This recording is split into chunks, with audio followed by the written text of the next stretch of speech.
आणि आता 100 महत्त्वाच्या बातम्यांचा आपण वेगवान आढावा घेऊयात।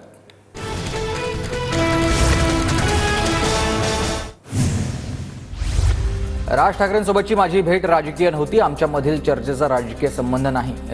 ठाकरेंच्या सोबतच्या भेटीवर मुख्यमंत्री फडणवीसांची प्रतिक्रिया। शिवतीर्थावर फडणवीस आणि राज ठाकरेंमध्ये तासभर खलबतं झाली आहे। भाजपच्या कोट्यामधून अमित ठाकरे राज्यपाल नियुक्त आमदार होण्याची शक्यता। स्थानिक स्वराज्य संस्थांच्या निवडणुकीत भाजप मनसेची मदत घेणार असल्याची चर्चा आहे। भेट झाल्याची चर्चा। राज ठाकरेंनी शिवाजी पार्कात एक नवीन कॅफे सुरू केलाय, तिथे लोक चहापानासाठी येत असतात। राज ठाकरे फडणवीस भेटीवर संजय राऊतांची खोचक टीका। संजय राऊतांच्या दारापुढे सुलभ शौचालय उघडलंय का? संजय राऊतांनी राज ठाकरे फडणवीस भेटीवर केलेल्या टीकेला मनसेचे नेते प्रकाश महाजन यांचं उत्तर आहे। राज ठाकरे आणि फडणवीसांची आजची भेट कौटुंबिक होती, कुठलीही राजकीय चर्चा झाली नाही। मनसेचे नेते संदीप देशपांडेंची प्रतिक्रिया। तर शरद पवारांच्या बंगल्याबाहेर राऊत झाडू मारायला जातात का? संदीप देशपांडेंकडून राऊतांना उत्तर आहे।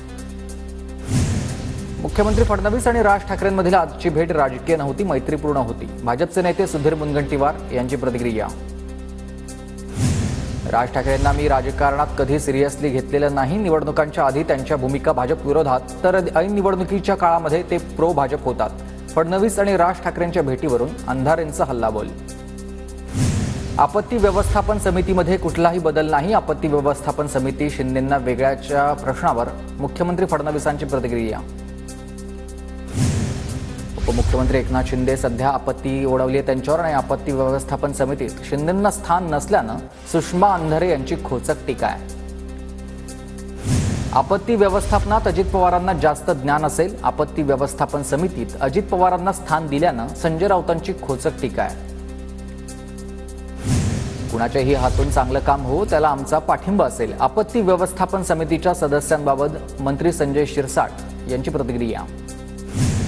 गोपीनाथ मुंडेंवर प्रेम करणाऱ्यांना लोकांचा साठा केला तर वेगळा पक्ष उभा राहील। गोपीनाथ मुंडे प्रेम करणाऱ्या लोकांची मोठी संख्या आहे, पंकजा मुंडेंचं हे वक्तव्य।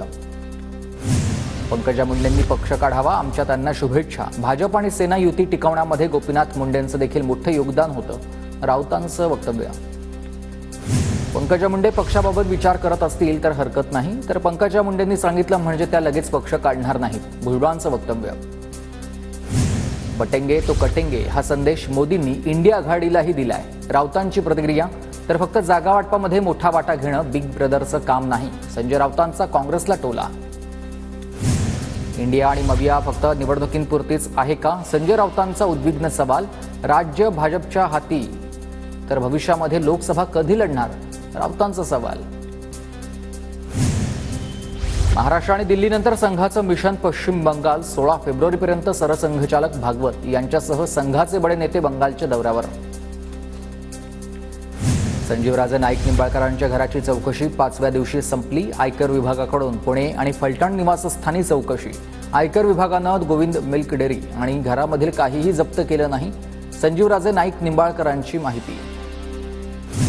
साळवींचा शिवसेना पक्षप्रवेश 13 ऐवजी 14 फेब्रुवारीला होणार आहे। 14 फेब्रुवारीला साळवी शिवसेनेत प्रवेश करतील, सूत्रांची माहिती आहे। विधानसभेमधील पराभवानंतर राजन साळवींनी आधी भाजपमध्ये जाण्याचा प्रयत्न केला होता। ठाकरेंच्या शिवसेनेचे जिल्हाप्रमुख विलास साळकेंचा गौप्यस्फोट। MIDCच्या प्रधान सचिवांना दिलेल्या पत्रात कुठलाही नाराजीचा सूर नाहीये। प्रशासनानं धोरणात्मक निर्णय घेताना मला कल्पना द्यावी, नाराजीच्या प्रश्नावर उद्योगमंत्री उदय सामंत यांची प्रतिक्रिया। शो करणाऱ्याला जनता मानत नाही, निमगाव केतकी हे चांगल्या माणसांना पाठिंबा देणारं गाव आहे। दत्तात्रय भरणे यांची हर्षवर्धन पाटलांवर टीका। जाहिरात करणाऱ्याला आणि सतत टीव्ही समोर येणाऱ्याला हे गाव मानत नसल्याची टीका। राजकारणात कोण कधी वर आणि कोण कधी खाली जाईल सांगता येत नाही। मी कबड्डीवाला खेळाडू आहे, माझी पुन्हा एंट्री होणार, बच्चू कडूंचं वक्तव्य। माझ्यावर कारवाईमुळे विरोधकांना फार लाभ भेटणार नसल्याची देखील कडूंची प्रतिक्रिया। मंत्र्यांच्या खासगी सचिवांना 3 महिन्यानंतरही नियुक्तीपत्र नाही। नियुक्तीपत्र मिळत नसताना अधिकारी मूळ खात्याकडे परत निघालेत। PA होण्यास इच्छुक असलेल्या शासकीय अधिकाऱ्यांच्या मुलाखती सुरू झाल्यात। दिल्लीत खासदार श्रीकांत शिंदेंकडून महाराष्ट्रातील सर्व आमदारांना स्नेहभोजनाचं निमंत्रण। मात्र श्रीकांत शिंदेंच्या स्नेहभोजनाला ठाकरे गटाचे आमदार जाणार नाहीत। दिल्लीत 2 दिवसीय नवनिर्वाचित आमदारांचं प्रशिक्षण आहे। तुमच्या घरातील कोणी वारलं असतं तर तुम्ही माफ केलं असतं का? पोलिसांचे नेमके आका कोण हेच आम्हाला कळेना. सोमनाथ सूर्यवंशीचे बंधू प्रेमानंद सूर्यवंशी यांची सुरेश धसांवर टीका.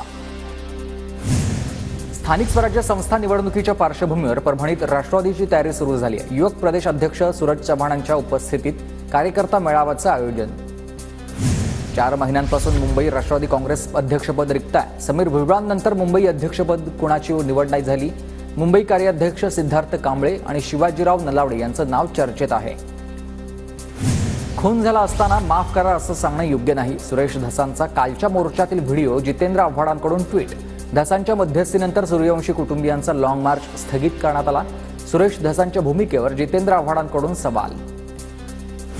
सुरेश धसांनी दलाली बंद करून आम्हाला न्याय द्यावा. आता सोमनाथ सूर्यवंशी यांच्या कुटुंबियांची सुरेश धसांवर टीका आहे. धसांचा मुलगा त्याच ठिकाणी असता तर त्यांनी पोलिसांना माफ केलं असतं का? सूर्यवंशी कुटुंबियांचा हा सवाल.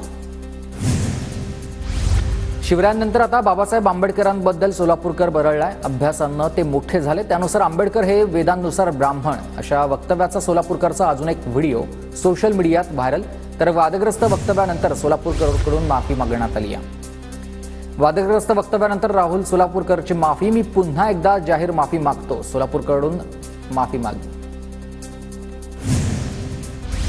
कल्याणमधील अल्पवयीन मुलीवर अत्याचार आणि हत्येच्या प्रकरणात आरोपी विशाल गवळी मनोरुग्ण नसल्यानंच स्पष्ट. गवळी मनोरुग्ण नसल्याचे कोणतेही पुरावे आलेले आहेत पोलिसांच्या हाती. धाराशिवच्या उमरगामध्ये 2 एकर जागेवर दिव्यांग केंद्रांची उभारणी करण्यात येणार आहे. दिव्यांगांचे विविध प्रश्न मार्गी लावण्यासाठी केंद्राची उभारणी होणार आहे. वाशिमच्या पोहरादेवीमधील बंजारा विरासत वास्तू पर्यटकांसाठी सकाळी 8 ते रात्री 8 पर्यंत खुलं राहणार आहे. यात्रेतील गर्दीवर नियंत्रण ठेवण्यासाठी प्रशासनाचा निर्णय. जळगाव पुणे विमानसेवा आठवड्यामधून 4 दिवस असेल. गेल्या 1-2 महिन्यांपासून अचानक विमान रद्द होण्याचे प्रमाण वाढलंय. प्रवासी वर्गात नाराजी आहे. सोलापूरमध्ये आई वडिलांचा सांभाळ न करणाऱ्यांना ग्रामपंचायतीचा झटका. आई वडिलांचा सांभाळ न करणाऱ्यांना सुविधा न देण्याचा ग्रामपंचायतचा निर्णय. तळे हिरप्पा ग्रामपंचायतीचा स्तुत्य उपक्रम.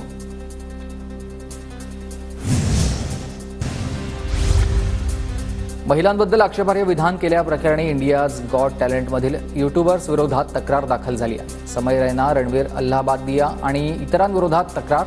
महिला आयोग आणि मुंबई पोलिसात तक्रार दाखल झाली आहे.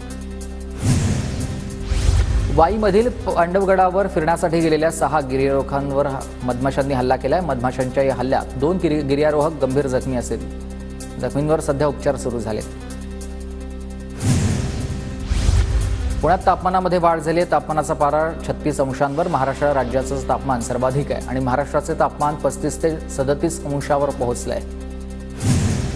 फेब्रुवारीमध्येच परभणीत उन्हाचे चटके जाणवतात. तापमानात वाढ झाल्यानं परभणीकरांची स्विमिंग पूलला पसंती. जळगावमधील यावलाराच्या एसटी आगारामध्ये 10 नवीन बसेसचं लोकार्पण झालंय. भाजपा पदाधिकारी कार्यकर्त्यांच्या हस्ते लोकार्पण सोहळा. पुण्याच्या खेडमध्ये अंगणवाडी सेविकांची 26 आणि मदतनीस महिला 35 रिक्त जागांची भरती प्रक्रिया सुरू झाली आहे. कार्यालयीन वेळेत स्थानिक महिलांनी विहित नमुन्यात अर्ज सादर करण्याचं आवाहन करण्यात आलं आहे. नाशिकच्या इगतपुरीमधील विद्यार्थिनीवरील अत्याचार प्रकरणी मुख्याध्यापक आणि शिक्षकाला न्यायालयात केलंय हजर. न्यायालयानं दोघांना 13 फेब्रुवारीपर्यंत सुनावली पोलीस कोठडी. नागपुरात सौंदर्यीकरणासाठी लावलेल्या हेलिकॉप्टरशी तरुणांचा खेळ. नागपूरच्या फुटाळा तलाव परिसरातला व्हिडिओ आहे.